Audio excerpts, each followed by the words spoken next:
manger, c'est avant tout une nécessité vitale, mais bien manger, c'est capital.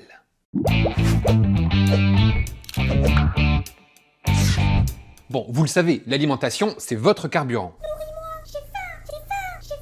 Alors, si on veut rester en bonne santé, on a tout intérêt à manger sainement. Et pour ça, on oublie souvent qu'il faut déjà se faire plaisir. Moi, je mange peut-être pas faim, mais au moins, je mange pour pas cher. Hop, hop, hop, hop, hop. Bien manger tout en se faisant plaisir, ça ne coûte pas nécessairement plus cher. Bon, avant de voir comment ne pas se ruiner, je vais déjà vous donner quelques tips pour kiffer manger plus sainement.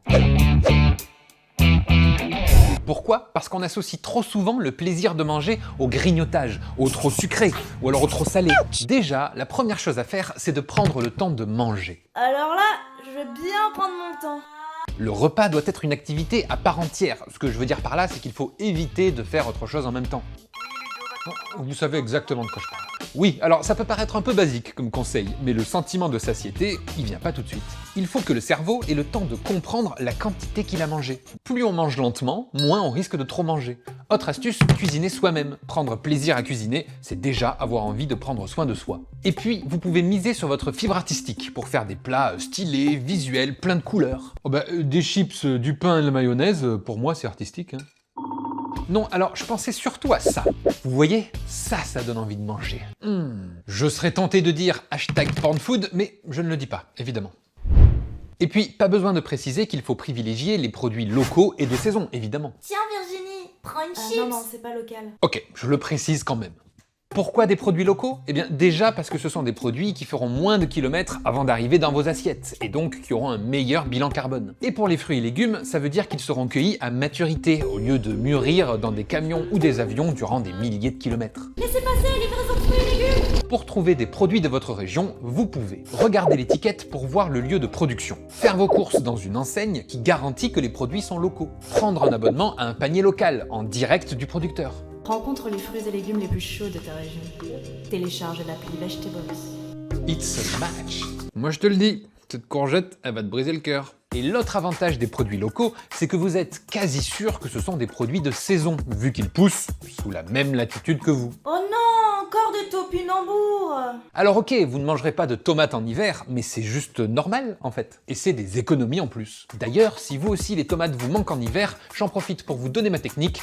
Faites des conserves. C'est ultra simple, super économique et ça marche avec plein de légumes. C'est parfait pour éviter le gaspillage. Le gaspille, c'est fini. Le gaspille, c'est fini. Ça paraît rien, mais si tout le monde s'y met, ça commence à faire la différence. Bon, puisque j'ai déjà commencé à vous donner mes tips pour faire des économies, on continue? Première étape, se donner un objectif financier. Pour éviter les mauvaises surprises en fin de mois, je prends comme base 30 € par semaine, soit 120 € par mois pour une personne. Je précise, hors resto ou extra, évidemment. Tu m'excuses si je t'invite pas, mais t'es pas dans mon budget. Mais c'est mon anniversaire. 120 €, c'est un budget qui peut paraître difficile à respecter pour certains, mais la team budget serré sait qu'il existe des bons plans. D'ailleurs, s'il y en a parmi vous qui sont dans la team budget serré, n'hésitez pas à partager vos tips en commentaire. Moi, j'ai des tips. Non, pas toi. D'abord, achetez des produits à date de péremption courte. Ce qui veut dire tout simplement qu'ils sont bientôt périmés. On les trouve souvent dans le coin promo du supermarché et c'est l'occasion d'acheter de la viande ou du poisson de qualité à des prix imbattables. Moi, je fête le nouvel an le 2 janvier, comme ça, j'ai tout en promo.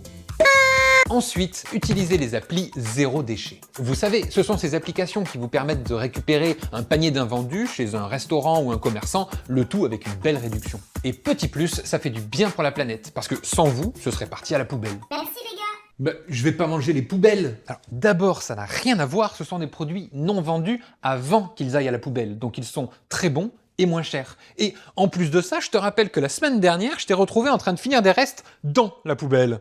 Une autre astuce, c'est d'aller au marché en fin de matinée. C'est simple, pour éviter de jeter leurs produits, les producteurs cassent souvent les prix avant la fermeture. Et il arrive même qu'ils vous offrent des produits. Ah oui, et un autre conseil qui peut paraître évident, mais qui est super utile, on évite les plats préparés. Pourquoi? Parce qu'ils reviennent plus cher et que c'est moins bon pour la santé. D'ailleurs, vous pouvez vous en rendre compte en regardant le Nutri-Score. C'est la notation sur les emballages. Ça va de A, qui est bien, à E, qui est vraiment pas bien pour vous. Ah bon? Mais moi je croyais que c'était un jeu, je faisais la collection des E. Donc, comme je le disais avant, le truc c'est de se mettre en cuisine, et pas besoin de jouer les grands chefs. Le secret c'est des plats faciles à faire, rapides à faire, et qui se conservent bien. Et comme souvent on ne le fait pas parce qu'on manque de temps, essayez de planifier et préparer vos repas à l'avance. Le mercredi c'est ravioli, mais les autres jours c'est quoi? C'est ce qu'on appelle le batch cooking. En anglais, ça fait toujours plus vendeur, mais rien de compliqué, vous allez voir. L'idée, c'est par exemple de prendre 2-3 heures le dimanche pour préparer tous les plats de la semaine. Chaud devant!